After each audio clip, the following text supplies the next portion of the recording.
was all his. Baseball from sunup to sundown. Sundays were spent at church. He once tried to change into his play clothes after returning from church to squeeze in a little Sunday afternoon baseball. He quickly learned that by doing so, he made himself available for doing chores around the farm. From that point forward, he stayed dressed in his Sunday best all day long.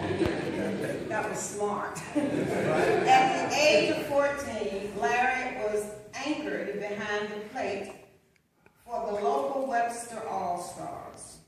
In the spring of 1957, the Memphis Red Sox and the Birmingham Black Barons played a game in Salem, Virginia. Larry attended the game, spoke to a team scout, and requested a tryout after completing high school. Graduation came, and he thought about making this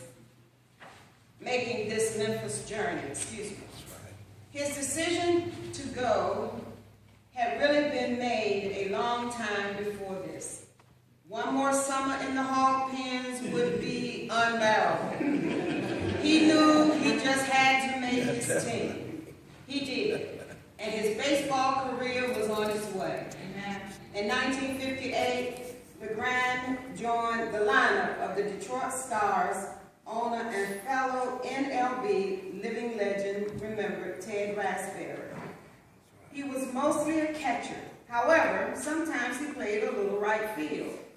The Kansas City Monarchs organization, also owned by Mr. Raspberry, brought Larry into town in 1959, where he caught for the legendary Satchel Paige. Later that season, LeGrande was called upon to play for the Yankees in the Florida State Minor League. He was released later that same season and returned to the Kansas City Monarchs. As the 1961 season came around, I was in first grade, Larry decided to barnstorm the countryside with his good friend Satchel Paige and his Satchel Paige All-Stars.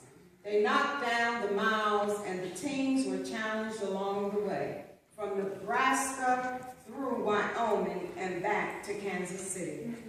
In 1964, Larry chose to put down his baseball glove for a job with General Electric in Salem, Virginia. In 1996, he retired from GE after 32 years of service. He often looks back at his days in the Negro Leagues and in amazement chuckles, from a cow pasture to Yankee Stadium.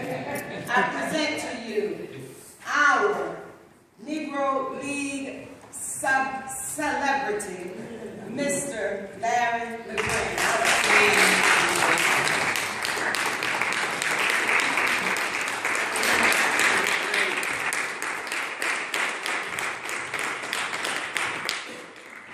Brother LeGrande, on behalf of Ebenezer African Methodist Episcopal Church, we'd like to present to you the certificate of appreciation for your outstanding performance and lasting contribution to African American history as a living legend of the Negro League Baseball, awarded, it was Sunday, March the 9th, 2014, but it is today. Thank you. Amen. Thank you. Presented to you by your church and your pastor, Reverend. Thank you, Brenda. Amen.